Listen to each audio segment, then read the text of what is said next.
Shalom, que la paz de nuestro Padre Celestial sea con cada uno de ustedes. En esta ocasión vamos a estar hablando de una parashá más, parashá Kitavo, parashá número 50, o la porción número 50 del libro o el Sefer de Devarim, como muchos lo conocen, Deuteronomio. La parashá número 50, llamada en hebreo Kitavo, es cuando entrares. Si estuvieron viendo, o aquellos que han estudiado y han leído la parashá anterior, se dan cuenta que la parashá anterior era lo contrario, cuando salieres.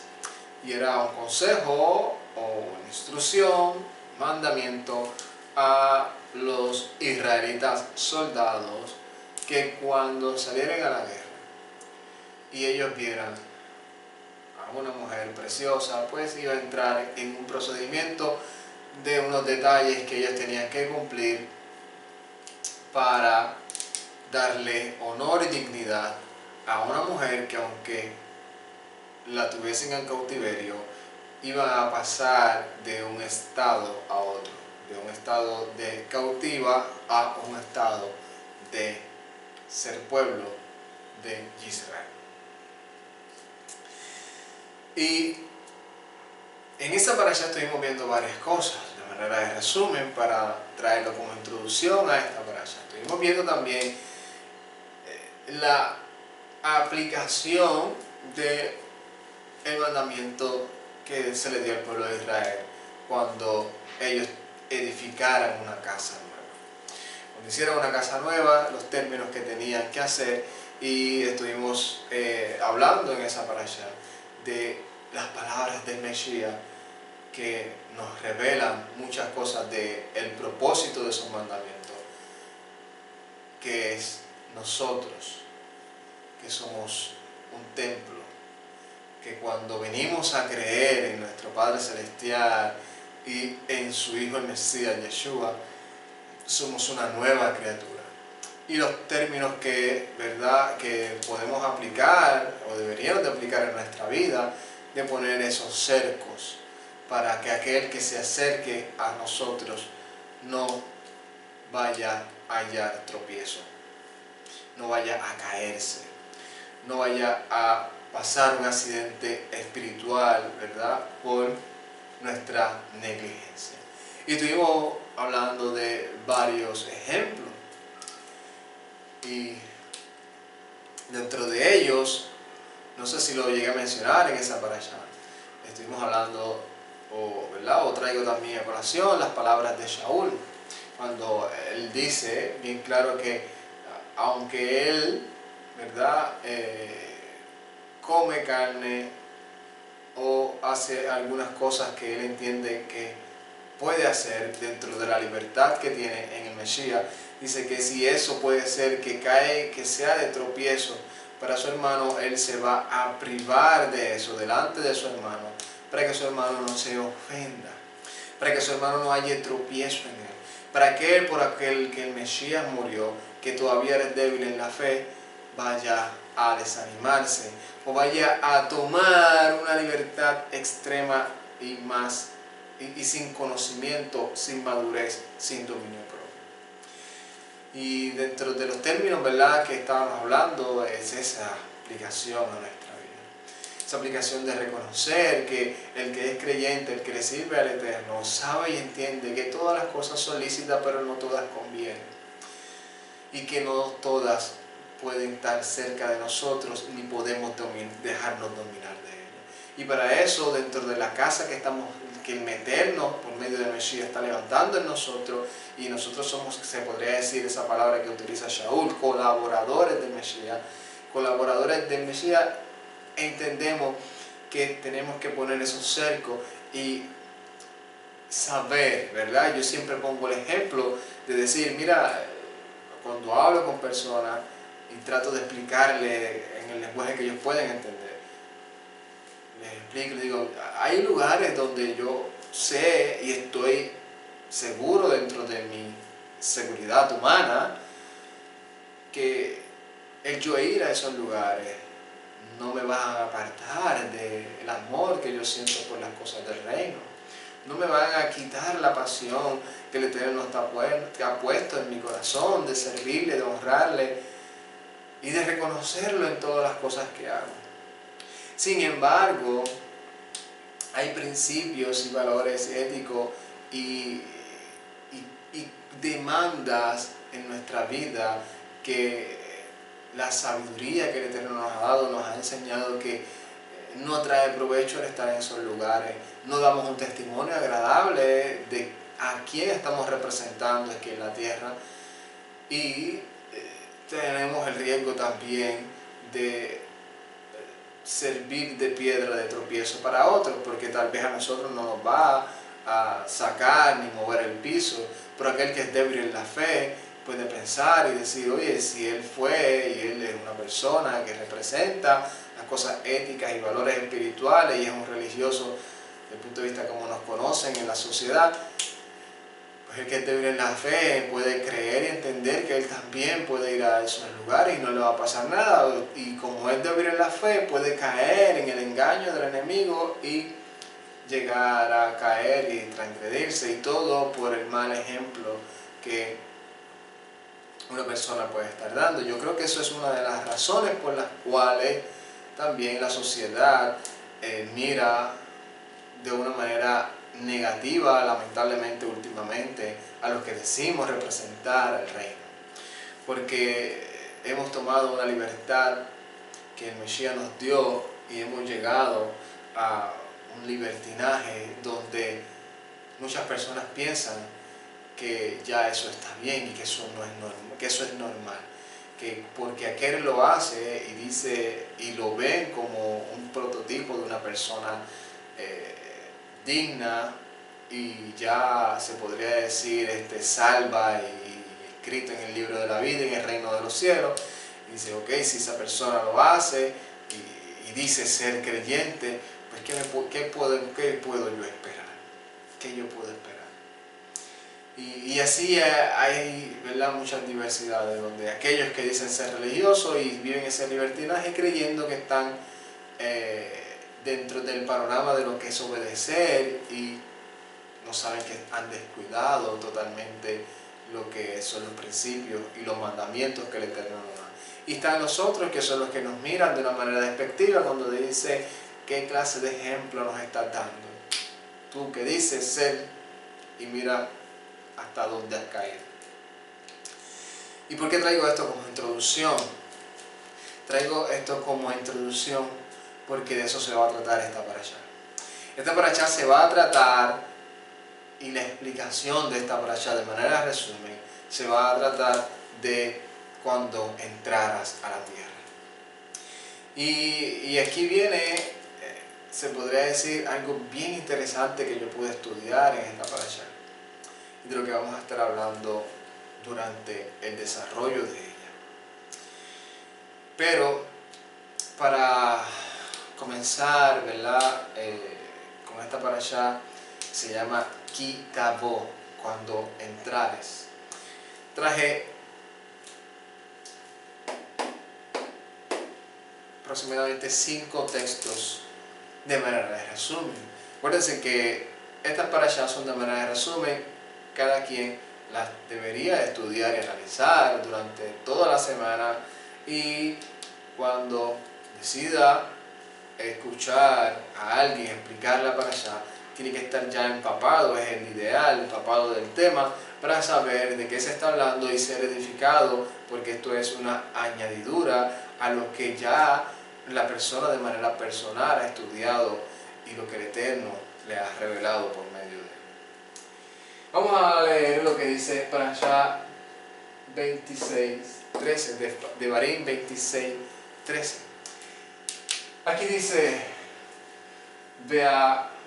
Va'arti hakodesh min habayit.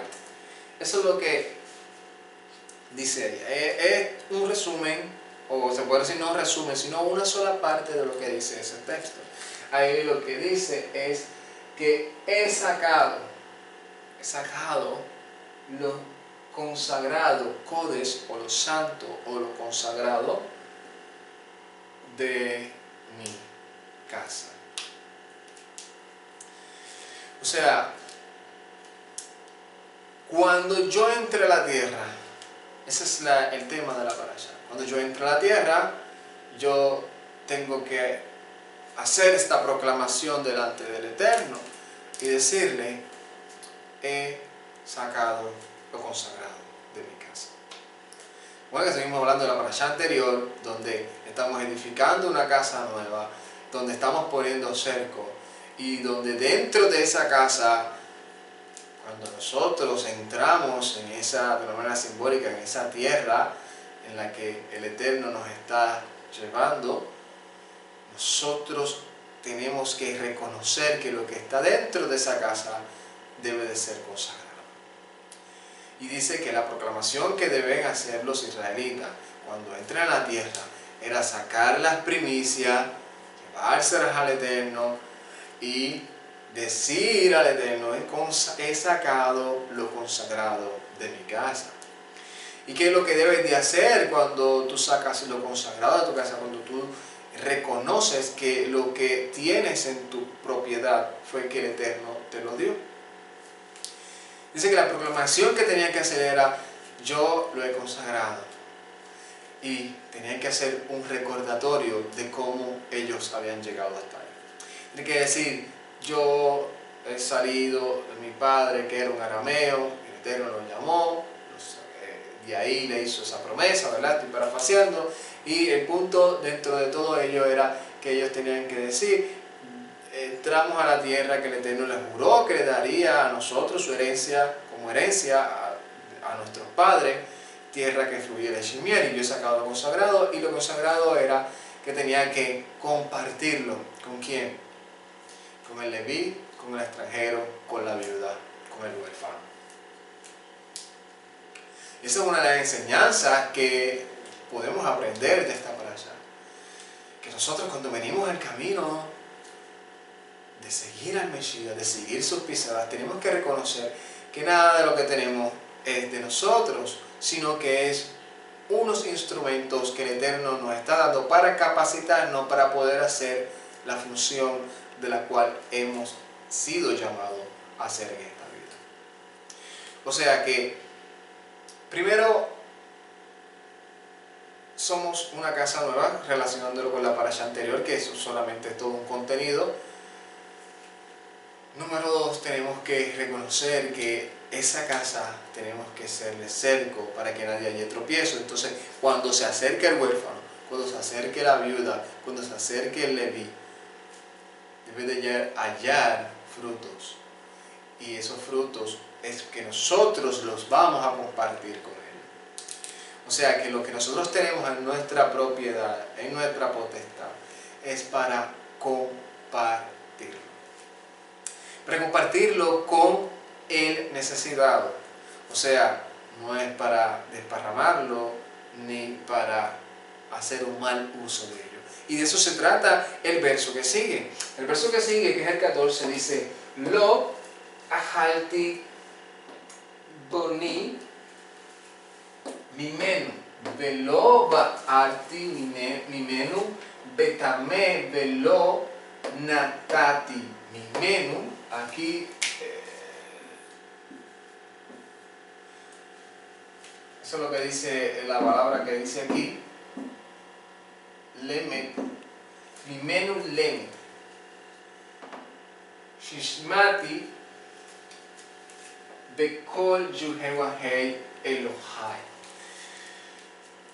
Me acordé del texto, ¿verdad? Y por eso puse la palabra que faltaba ahí. Ahí lo que dice es: no he comido en luto, yo estando en luto, y no he sacado nada de casa estando, o no he sacado, o no he usado, o no he comido, o no he, el punto de la frase es: no he hecho útil, no lo he usado estando yo impuro, y no lo he dado para los muertos, sino que he escuchado la voz de Yohevahei, mi Elohai. O sea, que aquí está hablando, inclusive, recordándome de otra cosa que dice el contexto, dice, no he cambiado tus mandamientos, sino que he obedecido y los he cumplido. Y es bien interesante porque si nos manda a consagrar lo que el Eterno nos ha dado, también nos demanda a no hacer un mal uso de ello.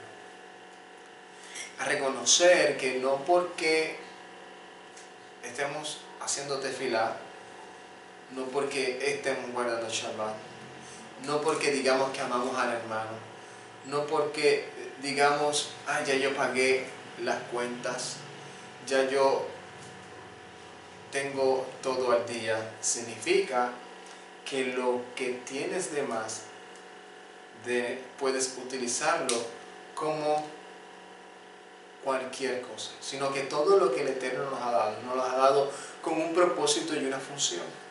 Y de eso vamos a estar hablando, comparándolo con lo que siempre lo comparamos con las palabras de nuestro Mesías Yeshua en el Brit Hadashah. Y las palabras que nuestro Mesías Yeshua habla aquí en el Brit Hadashah está, si no me equivoco, en Mateos o Lucas, si no me equivoco es en Lucas capítulo 12, verso 15 al 21, lo voy a traer ahora ya que estamos hablando de ese contexto. Jesús le trajo una parábola a sus discípulos dentro de su enseñanza y le dice en una ocasión, dice, y les dijo, miren, guárdense de toda avaricia, porque la vida del hombre no consiste en la abundancia de los bienes que posee. Y también les refirió una parábola diciendo, la heredad de un hombre rico había producido mucho, y él pensaba dentro de sí, diciendo, ¿qué haré porque no tengo donde guardar mis frutos? Y dijo, esto haré. Derribaré mis graneros y los edificaré mayores o más grandes, y allí guardaré todos mis frutos y mis bienes. Y diré a mi alma, alma, muchos bienes tienes guardados para muchos años. Repósate, come, bebe y regocíjate. Pero Elohim le llamó y le dijo, necio, esta noche vienen a pedir tu alma, y lo que has guardado, ¿de quién será? Así es el que hace tesoro para sí y no es rico para con Elohim. Y esto nos trae una enseñanza el Mesías Yeshua aquí, porque nos está enseñando a entender mejor este contexto. Porque aquí este hombre rico está faltando, no pensó, oye, tengo muchos bienes para muchos años, ¿por qué no engrandecer al nombre del Eterno compartiéndolo con el necesitado? ¿Y por qué digo esto? Porque si ustedes ven, cuando se termina todo este mandamiento, dentro del contexto de esta parashá, dice que los Kohanim le dicen al pueblo, cuando cumplas esto, hoy has engrandecido el nombre de tu Elohim sobre ti. Por eso Elohim ahora te va a ensalzar sobre todas las naciones. O sea que cuando yo consagro lo que el Eterno me ha dado, no solamente el tiempo de mi relación con Él, no solamente la finanza, no solamente lo que adquiero, que compro dentro del hogar, la comida, las propiedades, los inmuebles. Cuando hacemos esas cosas, nosotros estamos ensalzando, exaltando el nombre del Todopoderoso. Y cuando hacemos eso, dice que el Eterno nos exalzará a nosotros. Estas son cosas de las cuales nosotros podemos aprender de esta parashá. Cuando Yeshua nos enseña que hay gente que piensa que los bienes son lo que hacen al hombre. Que el tener muchos bienes es significado de bendición. Que yo tenga muchos bienes y no pensar en el necesitado y no pensar en el pobre, el Eterno por medio de Yeshua, nos enseña aquí que eso es ser necio. Porque aquí también hay que poner el balance, donde nos está diciendo, no es que no tengas riqueza, es que cuando tienes riqueza, pero no eres rico para con Elohim, ahí tienes un problema. La otra porción, o lo otro de manera de resumen, es algo bien interesante. Está desde Devarim capítulo 27, 15 al 26. Si ustedes ven ese relato, ahí está hablando sobre lo que los Kohanim hacen que el pueblo diga. Los Kohanim refieren varias cosas como no te harás imágenes, no las pondrás ocultas, no servirás a otros Elohim, no te acostarás con la mujer de tu padre, ni con la hija de tu padre ni de tu madre, no te juntarás con una bestia, no herirás a tu prójimo, entre otras cosas. Y algo bien interesante, porque de cada una de esas frases, de cada una de esas oraciones, el pueblo tenía que decir amén. Y es bien interesante porque nosotros estamos acostumbrados a decir amén solamente a las cosas positivas. Y si nosotros vemos todo lo que es el Tanaj, o como muchos lo conocen, Antiguo Testamento, la palabra amén solamente aparece aproximadamente, tal vez me equivoque, aproximadamente tal vez como 25 veces. De esas 25 veces, la mayoría aparece de manera para afirmar algo sobre algo de compromiso, pero de manera no negativa, sino de manera como aquí, que dice, maldito el hombre que haga estas cosas, y el pueblo va a decir amén. Una de ellas, por ejemplo, ¿verdad? Cuando llevaban a la mujer, el hombre llevaba a la mujer porque tenía algo de celo sobre ella, la llevaba hacia el Cohen, y el Cohen recitaba unas palabras y ella tenía que decir amén. Cosas de las cuales nosotros podemos aprender de esto es que cuando nosotros estamos escuchando a alguien, cuando nosotros estamos afirmando algo, porque la palabra de amén es que tú estás diciendo que sí, así sea, o sea, cuando le estás diciendo vas a ser maldito cuando hagas estas cosas, pueblo al decir así sea, está diciendo que venga sobre mí esa maldición y yo me vuelvo un maldito si yo hago estas cosas. O sea que dentro del pacto que nosotros hacemos con el Eterno, nosotros también estamos diciendo amén. ¿A qué? A las bendiciones y a las maldiciones.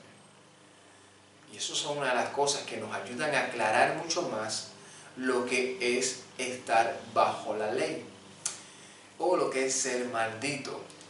Porque dentro de ese pacto termina diciendo, maldito el que no cumpliere las palabras de esta Torá.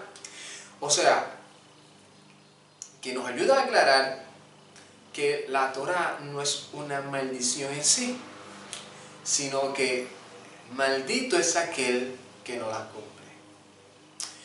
Y por eso es que Shaul dice que todos estábamos bajo maldición, porque ninguno pudimos cumplir esa Torá. Pero termina diciendo, o termina la frase diciendo en Romanos capítulo 8, si no me equivoco, dice, pero doy gracias a Elohim, porque por medio de Yeshua no hay condenación para los que están en el Mesías. Y dice, porque Él me ha librado de esta condenación.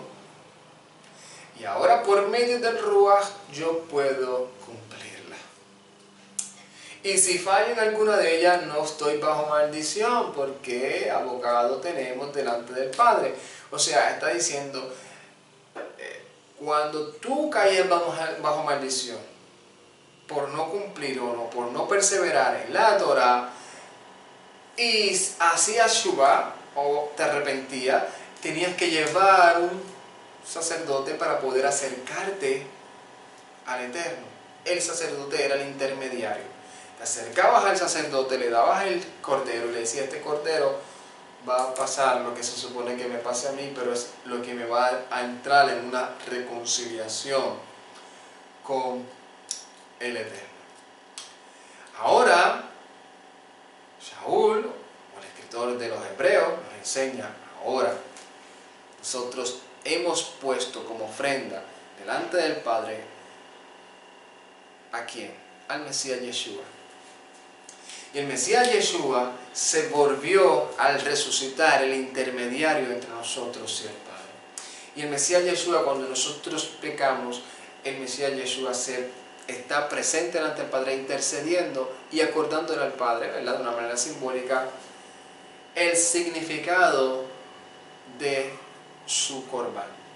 Y que ese corbán expía los pecados de todos aquellos que se acercan al Padre por medio de él. O sea que automáticamente hay una reconciliación con el Padre cuando nosotros ponemos como abogado al Mesías Yeshua. Y de eso se está hablando esta parashá. Está diciendo, tú vas a decir amén. O sea, estás diciendo que eres maldito si te pones a hacer estas cosas. Yeshua también nos habló sobre esto. Mateo capítulo 5, verso 21 dice de la siguiente manera: ustedes oyeron que se les dijo a los antiguos, no asesinarás, y cualquiera que asesine será culpable de juicio. Esta es una de las cosas que Yeshua nos enseñó en esta parábola.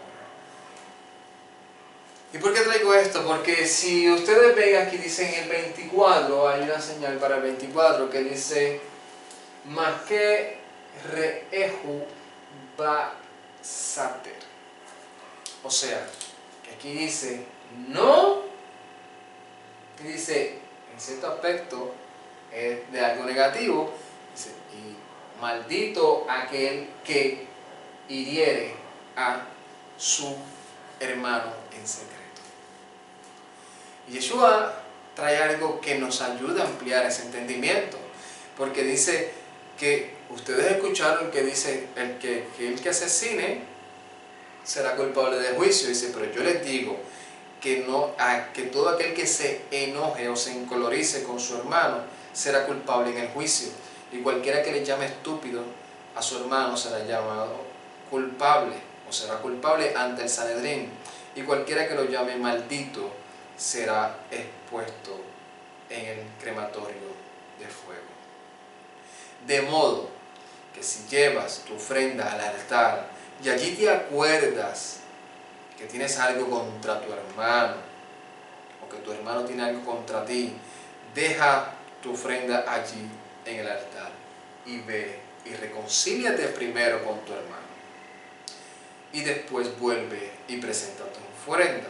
Reconcíliate con tu adversario mientras vas con él por el camino, no sea que él te entregue al juez y el juez al alguacil y te meta en la cárcel. Esta es parafraseando de lo que enseña el Tanaj y también Yeshua, que aquellos indefensos pueden clamar al Padre y el Padre escuchar su tefilá y pasar juicio sobre nosotros cuando no hemos perdonado a nuestro hermano. Y dice, maldito aquel que hiere en secreto a su hermano. ¿Por qué especifiquen esto? Por algo que siempre me ha incomodado y que he traído en otras parashá y que los recalco para mí y para las personas, porque dentro de mi experiencia es una de las cosas que veo mucho. Y es como nosotros tan fácil podemos caer en esto. Por congraciarnos con otro, hablar de el que no está presente. De hablar de sus debilidades, de hablar de sus errores, de hablar de su falta. De hablar y ponerlo debajo de nuestros pies, en secreto, sin que él se entere. De decir todas las cosas que no me gustan de la persona. Y luego caer en la hipocresía de verlo y saludarlo con shalom y decirle, usted es mi hermano. Son cosas fáciles de las cuales podemos caer y de las que yo he visto que hemos caído fácilmente.